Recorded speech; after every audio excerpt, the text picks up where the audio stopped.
dadkii hore nin wanaagsan oo cibaadii hore kamida ayaa dambi ku dhacay, dambi buu sameeyey. hurdadaa loogu yimid, waxaa lagu yidhi latajidanna ghabbaha, caaqibadeeda iyo xumaanteeda dembiga aad la timid waxaad heli doontaa bacda 40 sana, 40 sano kadib ayaad arki doontaa. dembiga aad la timid 40 sano kadib ayaad arki doontaa. Moxamed ibn Siriin maalin bay dhibaata qabsatay, dayn lagu lahaa ayuu la murugoonayey. markaasaa waxa uu yidhi waxaan garanayaa innii la acrifu hada algham, ghammigan iyo murugtan i haysata iyo dhibaatadan waan garanayaa, xaggaan ka soo qaaday. waa dembi aan ku dhacay mundu 40 sana, 40 sano in laga joogo dembi aan galay ayay haysta ilaa maanta. imaam axmed waxa uu ka wariyey abudarda, waxa uu yidhi abudarda waclamuu ogaada ana albira laa yabla, dembigu ma gaboobo. albiru wanaagu laa yabla ma gaboobo. wa ana alism dembigana laa yunsa lama iloobo. adigu waad ilowday, dembi baad samaysay waad ka ilowday, lama iloobin dembigaad samaysay. uu ku daba socon, waad iska ciyaaraysaa adigu, waad iska qoslaysaa, war uma haysid, laakiin dembigaasi uu ku daba socon,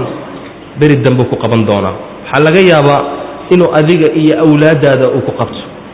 qisadii ugu horeysay aan soo qaadanno, alxaqiiqatu almura, waa xaqiiqadii qadhaadhayd. haweeney ayaa oday lahayd, 5 sano ayuu qabay. daariin ayaa la yidhahdaa haweenadaas. wax caruura umay dhalin. waxay ku fikiraysay maalinka ay noqon doonto hooyo ay ilmo yeelan doonto. ilaahay bay baryaysay rabbi subxaanahu wa tacaala inuu ilaahay walad saalixa u siiyo ayay baryaysay. in badan ayay ducaysan jirtay, ilaahu walad isii, ilaahu 5 sano yaan ku baryayaa rabbiyow walad isii, ilaahu walad isii. aad bay u ooyi jirtay. waxay ku fikiri jirtay maalinka hooyo noqon doonto, ilmo yar arki doonto ayay ku fikiraysay. haweenaydii waxay is aragtay isbeddel bay iska aragtay. caadadii baa ka joogsatay, iyadoo madax xanuun leh is aragtay. waxay aragtay iyadoo isbeddeshay ayay is aragtay. dhakhtarkay tagtay, way isbaadhay. odaygaa raacay, wuxuu dhakhtarkii u sheegay inay uur leedahay. way faraxday, farxad 5 sanay sugaysa, farxad way isqaadi kari weyday. dadkeygii bay ugu sheegtay farxad, waa la iskugu yimid farxad, ducaa la sameeyey. wiilkii ay sugaysay ayaa yimid, uu dhashay. waxay u bixisay Moxamed ayay u bixisay, laakiin wiilka waa lagu jeexay. aad bay ugu faraxday, wayna ku dhibaatootay jeexitaanka ilmaha lagu jeexay ku dhibaatootay. odagayga waxay ka codsatay in ay uu qabto haweeney u shaqaysa, khaadimad iyo qabo uu qabtay. waxaa jiraysay islaan da'ah oo faqiirada oo miskiinada oo guryaha u shaqaysa ayaa jiri jirtay. islaantiibuu u keenay si ay ugu shaqayso. markay 7 u shaqaysay ayaa waxay ku tiri, haweenaydii daarin bay ku tiri, islaan da'aan ahay, laakiin inan yar baa guriga ii joogta, anu aan dhalay. inantaasaan kuu keeni, ha kuu shaqayso, anaana shaqada bari, maalimaan la joogi. ay ogoloo bay tiri. waayahay bay tiri. sidii bay inanteedii yareed ba u keentay. inantii baa ay shaqada tusaysay. 20 maalmood ayay u shaqaynaysay. islaantuna ay ag taagneyd gabadheeda. tayad da'deedu 17 jir ayuu yahay. aad bay u qurux badantay. way soo labisan jirtay markay gurigan imanayso, way soo qurxin jirtay, soo labisan jirtay, markaas iman jirtay. daarin ba aragtay tayada mar walba isa soo qurxisa. waxay ku tiri soo qurxin, way cabsanaysaa, odagayga oo cabsanaysaa in meesha fidna ka dhacdo. may buu ku yidhi maxaa dhibaato ah iyadoo foolxum intay ku iman lahayd soo qurxisa dhibaato male inay faliisiiso ayay doontay waxay tiri wuxuu ku yidhi may 40ka dhamayso kadibna markaa iska faliisi laakiin ha kuu shaqayso tii yare gurigay ka shaqaysaa way soo qurxisaa 37 maalmood markay u shaqaysay ayaa gabadhii daariin xumadii xanuun dhiigii nifaaskii ayaa xumad ka qaaday ay ku xanuunsatay odaygii ayaa sida caadadiisa si aan ahayn ayuu subaxdii markuu soo baxo uu iman jiray uu wareegsan jiray sideed xalay ahayd oo adigii xanuunsanayay maxaad subax uu iska soo kacay baabku mu ka baxay way shakiday maxaa dhacay bay tiri talo muxuu ii soo mari waayey oo ii baridin waayey way shakiday gabadhii shaqeeda ahayd ba u dhawaaqday gabadhii ayaa maqli weyday aad bay xanuunsanaysaa way soo kacday iyada raadinays aqalkii bay dhaxmar martay way ka weyday qolkii ay seexanaysay ay ka raadisay way ka weyday guriga xaggii mandaradda ahay bay u kacday waxay aragtay qolkii odaygaygu u seexanayay iyadoo ay wada seexan jireen oo dharkii hurdada xidhan tahay oo hurdo lugta du saartay albaabkay furtay waaba gabadhii oo naa waa maxay bay tiri waxaad samaysay way ku qayliday ma waxaad seexanaysaa guriga odaygaygaad seexanaysa oo dharkaygii baad xidhanaysaa dharkii hurdada miyaad xidhan waxay ku tiri hadalkaaga u fiirso ha igu dambaabi gurigan anigaale ma ogid uu i guursaday odaygu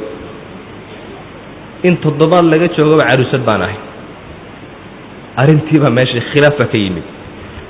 waa la isku qabtay meesha feer bay bilaabeen dumarkii iyo xagash dhulka la isku ladgay meesha dagaal xoog la ka dhacay kadibna ilmihii yaraabay soo qaadatay Ahmed Maxamed buu ahaa Maxamed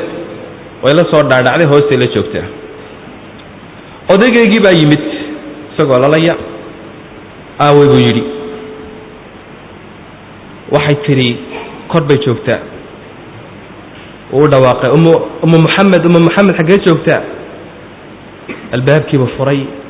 waaba iyada oo mayda oo caloosha u jiifta oo dhiiga ka soo dareeray meel socdo uu dhawaaqay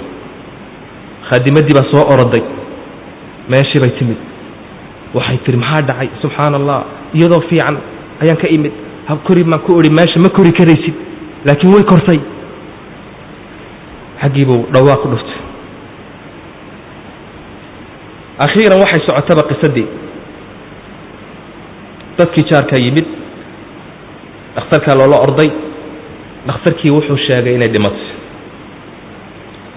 albaabka fardada albaabka ayaa meeshii laga jeexay ka gashay nabarkuna wuu furmay sidaasay ku dhimatay ninkii dhakhtarka ahaaba waxa uu yidhi miyuuna qofin la joogin markaas may buu yidhi wiilkayga yarmaa la joogay maxamed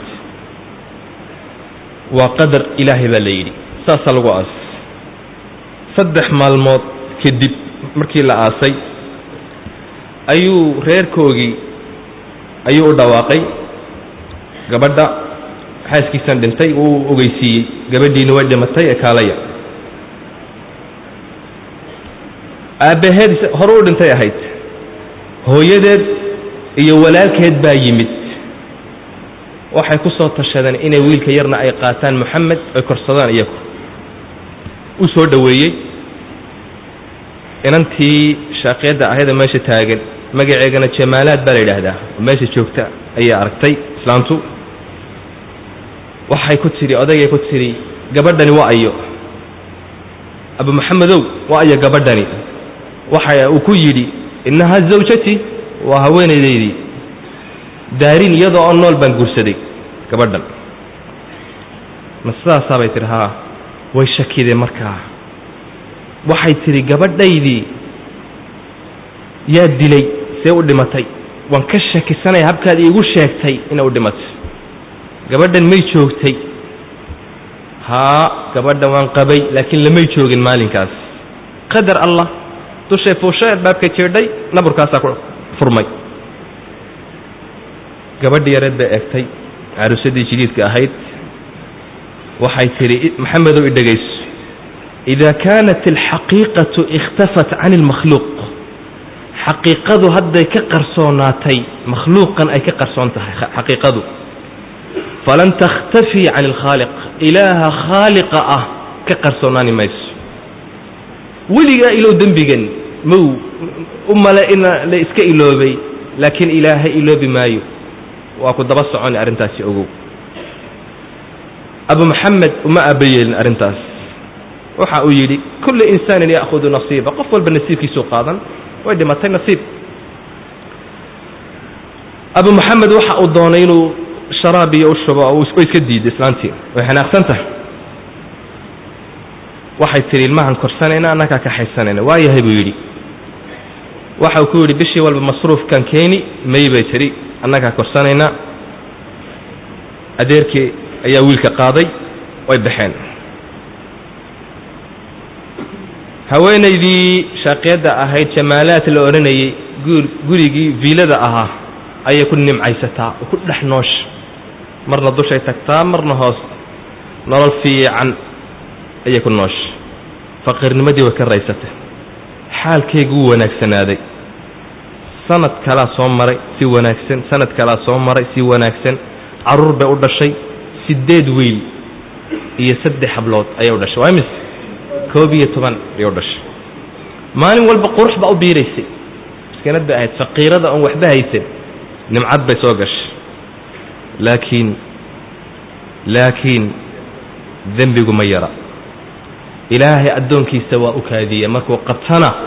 كما سيبتو إيضا أن نمعد كنول أيا أدقي وحي كتيري وحان دوني أين الصويرة الحيسنو إنير هودا صويرة بدلنا مقالك للنجيه صويرة الحيسنو وايا هيبو يري بابور بكو قاضي وي يدا يعرور تيدي أردن كوبي طبان كيبا إسا قانا كوودي بابور كيبا لقل لمي قبي قوج وحا كبت بادي يدا يويل كيجي ويناء عرضك أها بس انتي كلاوي كودنتين يدي لفت نبرك أياتك wiilkaygiina iyo qacantii iyo meel ka jabay laakiin waa iska fayooya markii ay soo miyirsatay ayaa waxay ogaatay in caruurteedii inankaas uu ka nool yahay 10kii kale inay dhinteen ay ogaatay iyadiina waxa ku dhacay dhinac ba baktiyay baralize ba ku dhacay 3 sano ay dhakhtarka ku jirtay wiilkaygii 2 bilood buu ku jiro ka soo baxay noloshiiba hadda ku culusaat wala bilaabay dambigii waa bilaabay waxay ku socotaa waa kursi yaa lagu wadaa dadka laga laxaad kale kursiga ay raacaan ay ku fadhiistaan ay ku socotaa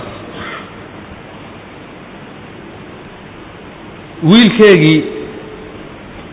ayay ku tiri ii kaale dhakhtarkan ka soo baxay baabuur buu soo kaxaystay isagana wadada markuu soo socdo baabuurkii la rogmaday isaguna wadadu ku soo dhintay wax u yimaade way weyday waa kaligeed laakiin lacag baa leedahay la soco dhakhtarkii ayaa reerkoogii bay raadiyeen aabaheed iyo walaalkeed baa yimid si ay u qaataan waxaa yimid محمد ما تقرأني محمد وويلكي وأدقيق ودلي أيا يمتسيد لحلكي آبيه وحقوقاته وحال سعتي معيدي أيا لسعتي لأنتي دا شيء دارين قبردي ماشي سوتها قنتهي وحي تري مركي إسلانتي أركتي أي حسوستي إني دنبي قش waxay ku tiri habar yar mad xasuusanaysa hadalkaagi adigu tiri ida alhaqiqatu ikhtafat an almakhluq haqiqadu hadda ka qarsoon tahay makhluuqa dadka ay ka qarsoon tahay ilaaha khaliqa kama qarsoona maxasanta ها بيتري waxay tiri saamixni ana allati qataltu daarin gabadhaadi daarin aniga dilay saamax ilaahay waa kan ii qabtay caruurtaydii oo dhan waan waayey anigana waa ka dhabarka la iga jabiyey nolosha qadhaadh baan ku noolahay saamax islaantii way ooyday waxa ay tiri ilaahay nolol xun ha kugu noolaysiiyo aakhirana ha kugu cadaabo waxa ay tiri odageygii waan waayey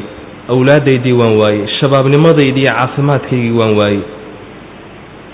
in yar u isaamax islaantii iyadoo cadhaysan oo ooyeysa ayay ka baxday jamaalaad xaggii bay reerkoogii la joogtay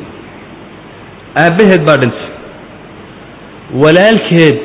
ayaa u hadhay lacagtii yaraydeed soo dhaxashayna isagaa ka qaatay khamru ku cabbay uu ku zinaystay isagiina akhiiran si xun buu u dhintay jaarka ayaa lacag u soo ururin jiray sadaqaddaa la siin jiray jamaalaad keligeed ayay ku nooleed maqsin yar oo cidhiidhiya cidlay ku dhimatay waxaa lagu gartay dhimashadeedii meydkeygii ayaa meesha ku qurmay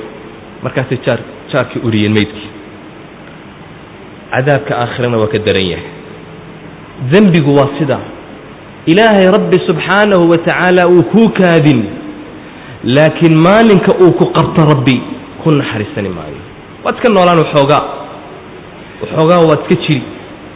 laakiin maalinka ilaahay rabbi subxaanahu wa tacaala uu ku qabto ka fakan kari mayse waa xaqiiqo waa qisad dhaba ma aha khayaal ma aha